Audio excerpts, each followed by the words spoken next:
দূর দূর, হঠাৎ করে কেন যে এত চুল ঝরছে বুঝতেই পারছি না। কতদিন হয়ে গেল চুল ওঠা আর থামছেই না। না, এমন হতে থাকলে তো মাথায় টাক পড়ে যাবে। না না না, আজ রাজবৈদ্যের কাছে পরামর্শ নিতে হবে।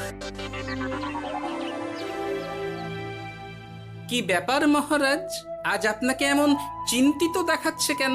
জীবনে বড় দুঃখ গোপাল, মন মেজাজ একদম ভালো নেই। সে কি কি হয়েছে মহারাজ? গোপাল থাকতে দুঃখ কিসের? আর বলো না, মাথার চুলগুলো আজকাল ঝড়ে পড়া পাতার মতো পটপট করে ঝরে যাচ্ছে। আমি তো জানি কেন এমন হচ্ছে, কিন্তু এখনই মুখ খুললে চলবে না। আর একটু বেশি বিপদ বাড়লে তখন মাঠে নামবো। তাই বলুন। এ তো খুব ছোট ব্যাপার। চুল ঝরলে টাক পড়বে, আর সেটা পড়া কত ভালো জানেন? কথায় আছে, যত বড় টাক তত বেশি টাকা। তুমি চুপ করো তো বাপু। যদি টাক থাকলেই টাকা হতো, তাহলে তোমার টাকা কোথায়? যেটা বোঝো না সেটা নিয়ে কথা বলো না। তাই না তাই, মহারাজের ঝরছে চুল, চিন্তার ভাঁজ মাথায়। গোপাল যতই চেষ্টা করুক, চিড়ে ভিজবে না কথায়। তোমরা সকলে থামো তো দেখি। ও রাজবৈদ্য, তুমি এর কিছু উপায় বলো।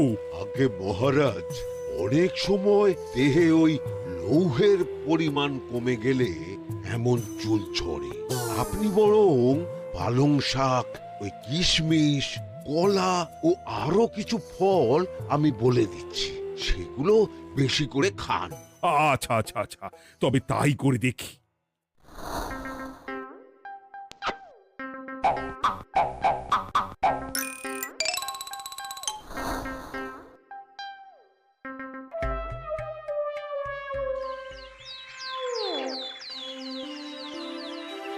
ও রাজবৈদ্য, তোমার কথা মতো শাক পাতা ফলমূল সবই তো খেলাম, চুল ঝরা বন্ধ তো হলোই না। তো জানতামই এমন হবে। কিন্তু মহারাজ, এমনটা তো হওয়ার কথা নয়। কিন্তু হচ্ছে তো। আরে আমার সাধের চুল, কোথায় চলে গেলি সব? এর জন্য তুমি দায়ী। তুমি এর জন্য শাস্তি পাবে বৈদ্য। আমাকে আমাকে ক্ষমা করে দিন মহারাজ, এমনটা হবে এ তো আমি ভাবতেই পারিনি। কিছু মনে করবেন না মহারাজ, ছোট মুখে বড় কথা বলছি। কিন্তু সত্যি এখানে রাজবৈদ্যর কোনো দোষ নেই। ওকে শাস্তি দেওয়াটা ঠিক হবে না মহারাজ। দেখেছেন মহারাজ, গোপালের সাহসটা দেখেছেন? আপনার মুখের উপর কথা বলছে। তা বলি, তুমি যখন এতই বোঝো, তাহলে নিজেই একটা আস্ত লোহা খেয়ে দেখো না, তোমার মাথায় চুল গজাচ্ছে কিনা। ঠিকই আছে, এসব মূর্খের মতো কথা কেবল আপনার থেকেই আশা করা যায় মন্ত্রী মশাই। মহারাজ, আপনি বিচক্ষণ মানুষ। আমার শুধু অনুরোধ, আরেকবার ভেবে দেখবেন। ঠিক আছে, রাজবৈদ্যকে আমি শাস্তি দেব না, কিন্তু সকলের জন্য আমার একটা ঘোষণা আছে। কি ঘোষণা? আমার এই কঠিন সমস্যা যে দূর করে দিতে পারবে, তাকে আমি বিশেষ পুরস্কারে ভূষিত করব। এই তো পেয়েছি। এই সুযোগ কোনোভাবেই হাতছাড়া করা চলবে না। এবারের সমস্যাটা সত্যি বেশ কঠিন।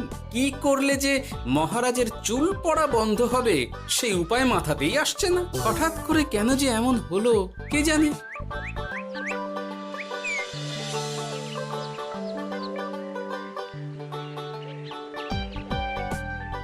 ও মা, তুমি এসে গেছো? একটু বসো, আমি তেলটা মেখেই হাত ধুয়ে খাবারটা বাড়ছি। হ্যাঁ, সে ঠিক আছে, কিন্তু তুমি কিসের তেল মাখছো এটা? কি আবার মাথার চুলের তেল?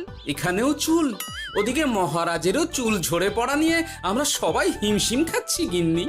আরে, মহারাজের অত সুন্দর কালো চুলগুলো ঝরে যাচ্ছে, এ তো ভারী দুঃখের কথা। সে আর বলতে। ওই জন্যেই তো আমি বাবা মাথায় এই জড়িবুটি তেল মাখি। এতে চুলের গোড়া শক্ত করে, চুলকে ভালো রাখে, নতুন চুল গজায় সব। হ্যাঁ। কি কি বললে? নতুন চুলও গজায়? সত্যি? হ্যাঁ। বাহ, তাহলে আর চিন্তা কি? আমাকে এই তেলটা একটু দিতে পারবে গিন্নি? মহারাজকে দিয়ে আসি। উনি বলেছেন যে ওনার সমস্যা দূর করতে পারবে তাকে উনি পুরস্কার দেবেন। উমা, এই তাই নাকি? এ তো দারুণ ব্যাপার গো। নাও নাও নাও, তেলখানা নিয়ে মহারাজকে কাল দিয়ে এসো তাহলে। আর জানিয়ে দিও, দিনে 2 বার কিন্তু তেল মাখতেই হবে। হ্যাঁ, আচ্ছা ঠিক আছে।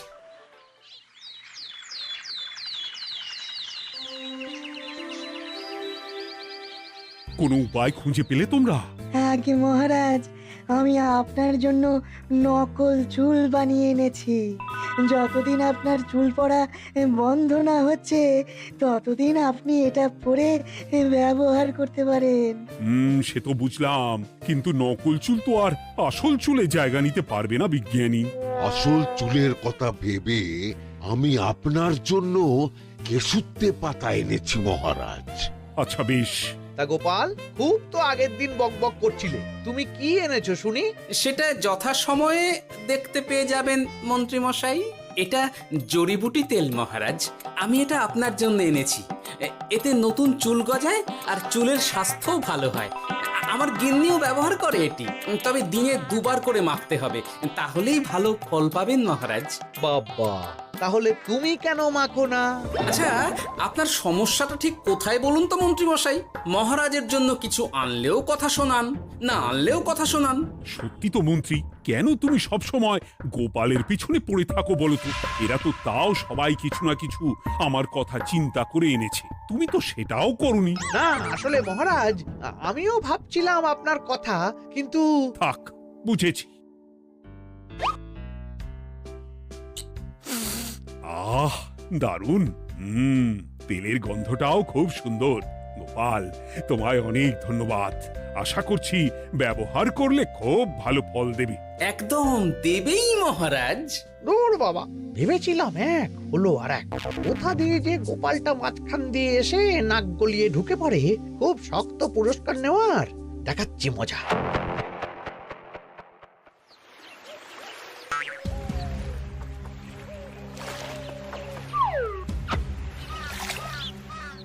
এবারে গোপালের তেল দিয়েই সব কিছু তোলপাড় করব।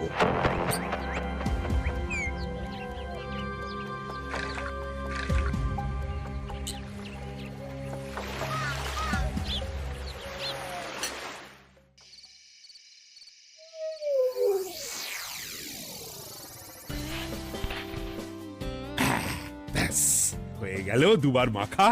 গোপাল বলেছিল এতেই ভালো ফল পাব, কিন্তু এখন মাখার পর মাথাটা কেমন জ্বালা জ্বালা করছে মনে হচ্ছে। হয়তো নতুন চুল গজাবে বলে এমন হচ্ছে। কাল সকালে বোঝা যাবে।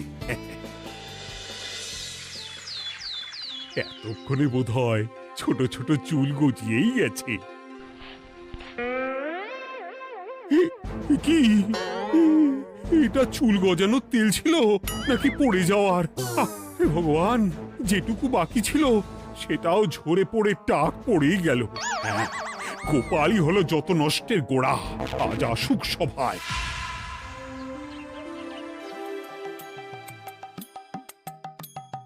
এই যে এখন এলেন উনি। ও কি মহারাজ, আপনি এমন কাপড় মাথায় জড়িয়ে বসে আছেন কেন?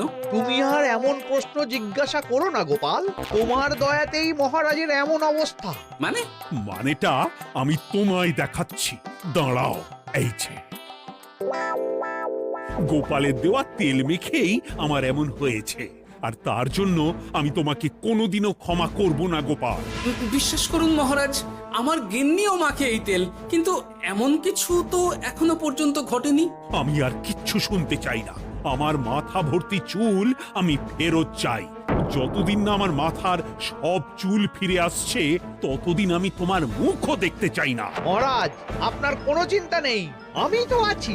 এবার এই সমস্যার একটা সমাধান আমি করেই ছাড়বো। কি ব্যাপার, মন্ত্রী মশাই এত লাফাচ্ছে কেন? এসবের পেছনে আবার ওনার হাত নেই তো? না, ব্যাপারটা পরে দেখতে হচ্ছে।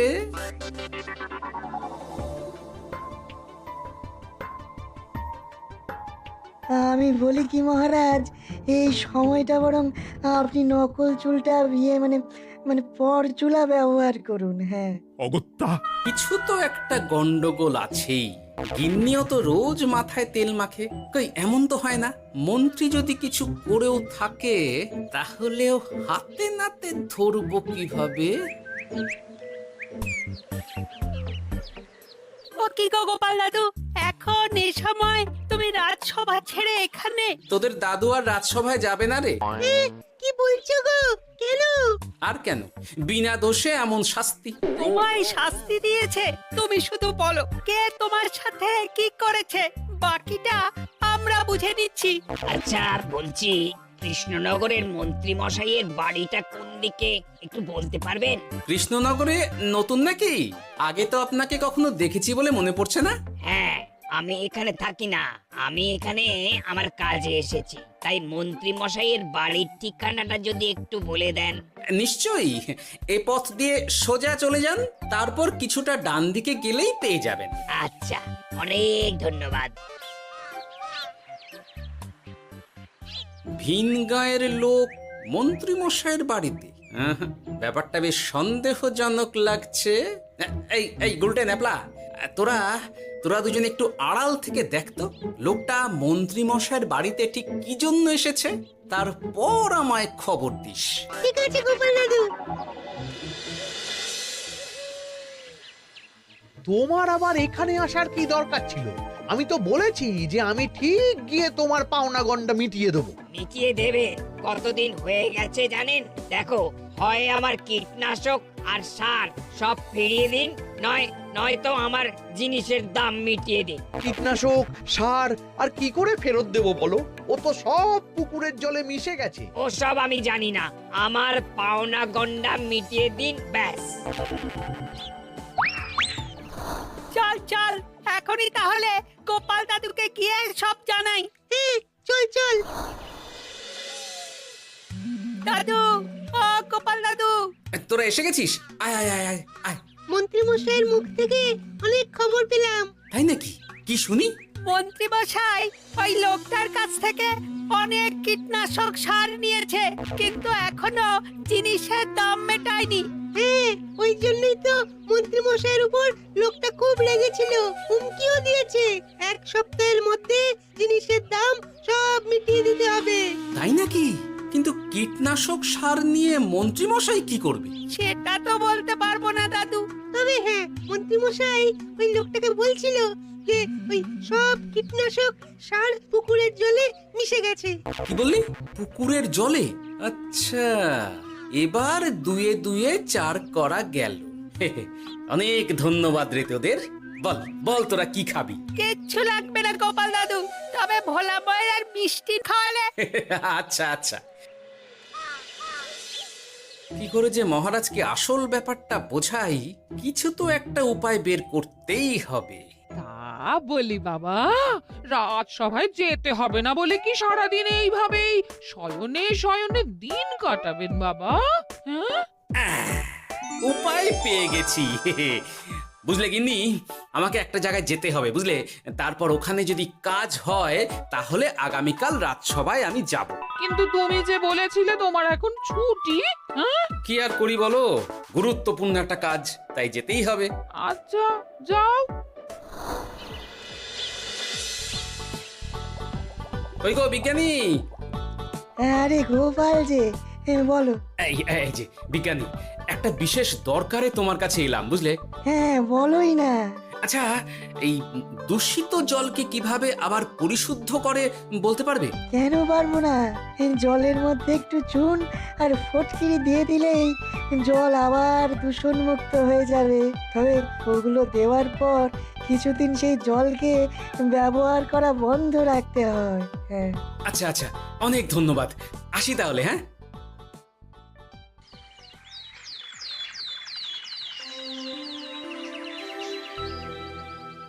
ছায়া পড়েছে, ছায়া পড়েছে, আমি বেশ বুঝতে পারছি তার ছায়া পড়েছে এখানে।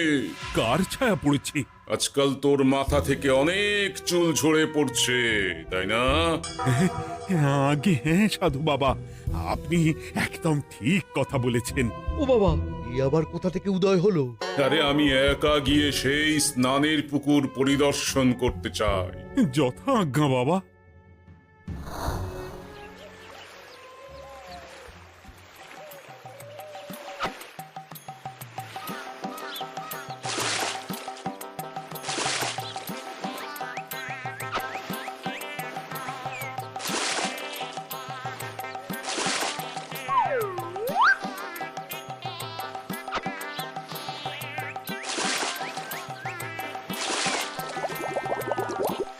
যাক বাবা, মোটামুটি সপ্তাহখানেক এভাবে থাকলেই পুকুরের জল আবার আগের মতো পরিষ্কার হয়ে যাবে।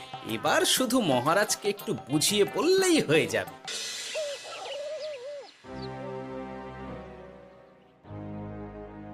কি বুঝলেন সাধু বাবা? আমার অনুমানটাই ঠিক ছিল। পুকুরের জলে কালো ছায়া পড়েছে, কুদৃষ্টি পড়েছে, তাই এমন হচ্ছে। সে কি? কি কালো ছায়া? যত সব বাজে কথা। জল দূষণ করলাম আমি, আর দোষ পড়ছে কালো ছায়ার উপর। তাহলে এখন কি হবে? চিন্তার কোনো কারণ নেই। আমি মন্ত্রপুত ভস্য ছড়িয়ে দিয়েছি। 1 সপ্তাহ ওই পুকুরের জল স্পর্শ তো দূর, পুকুরের কাছেও যাওয়া নিষেধ। তাহলে আমার মোহরের কি হবে? যথা আজ্ঞা সাধু বাবা। ও কি, তাহলে মহারাজ এতদিন স্নান করবেন কোথায়? সে কথা কাউকে চিন্তা করতে হবে না। মহারাজের ওপরে কালো ছায়া পড়া জল পড়েছে, তাই আগে সেটা শোধন করতে হবে। আমাকে তাহলে কি করতে হবে সাধু বাবা? আমার শিষ্য গোপাল আমাকে আগেই এই বিষয় জানিয়েছিল। আমি তার হাত দিয়েই তোর স্নানের জল পাঠিয়ে দেব। তাই আগামী 1 সপ্তাহ সেই জল দিয়েই তোকে স্নান করতে হবে। কি গোপাল? দেখছো তো মন্ত্রী, গোপাল আমাকে কত ভালোবাসে।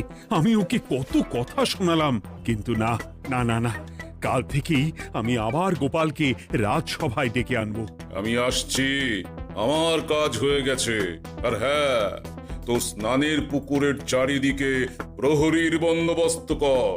কাক পক্ষীও যেন ওখানে প্রবেশ করতে না পারে। আচ্ছা বাবা, আচ্ছা।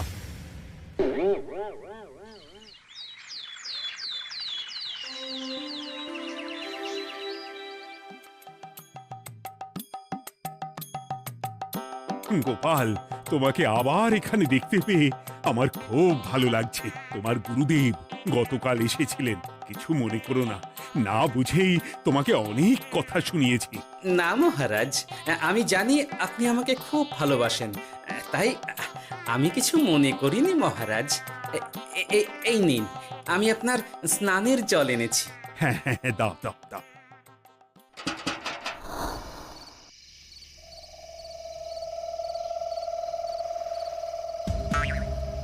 ও বাবা, পুকুরের কাছে যে গিয়ে দেখবো সে উপায় নেই। চারপাশে প্রহরীতে ভর্তি, তাহলে কি সত্যি সত্যি কালো ছায়া পড়েছে? ভালোই হলো, পাওনাদারকে বলে দেবো কীটনাশকটা জালি ছিল। হি হি।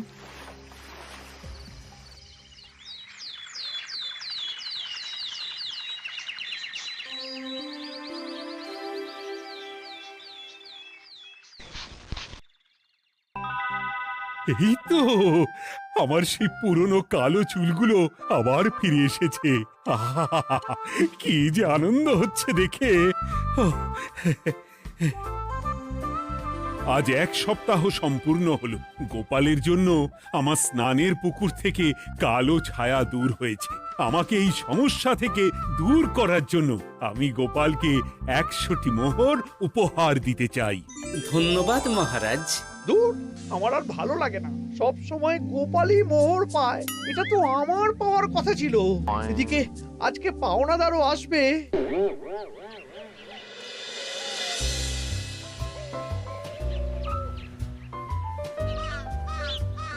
গোপাল দাদু, ওই লোকটা এসে গেছে। আচ্ছা, আসছি। এটা তো মন্ত্রীর বাড়ির দিকে রাস্তা। আমরা তাহলে ওদিকে কেন যাচ্ছি গোপাল? আপনার পুকুরের আসল রহস্যটা কি সেটা আপনি জানবেন না মহারাজ। মানে নিজের চোখেই দেখুন, তাহলে বুঝতে পারবেন। আর একটু সময় দাও আমায় ভাই, এমনিতেও তোমার কীটনাশক কোনো কাজের নয়। কি এখন এসব কথা?